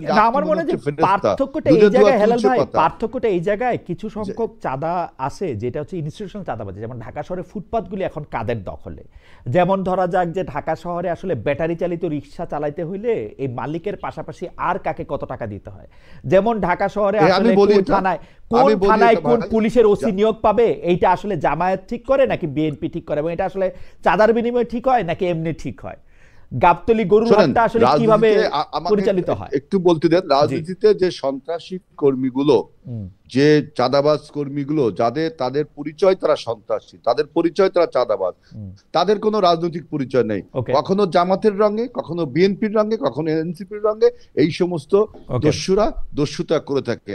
আপনি এখন যদি বলেন সবই বিএনপি, তাহলে তো আমি তারপরে তো বলছি আমরা তদন্ত করে দেখছি, কিন্তু জামাত তো স্বীকারই করতে যাচ্ছে না, তাদের দলে কোনো দস্যুতা হয়ই না। মনে হচ্ছে সবাই আপনার একদম দরবেশ। এটা হয় নাকি তাই কোনোদিন? আচ্ছা, ঠিক আছে, আমি একটা প্রশ্ন দর্শকদের কাছ থেকে এখন নিতে চাই। একটা প্রশ্ন না, একটা কথা, যে উনি মিজান খান উনি বলছেন যে সাহস থাকলে দুইজনকেই বলেন যে তারা বলুক যে আওয়ামী লীগের ভোট তাদের লাগবে না। আপনারা এটাতে রেসপন্ড করবেন কিনা এটা আপনাদের ইচ্ছা। হেলাল ভাই, আপনি বললেও বলতে পারেন।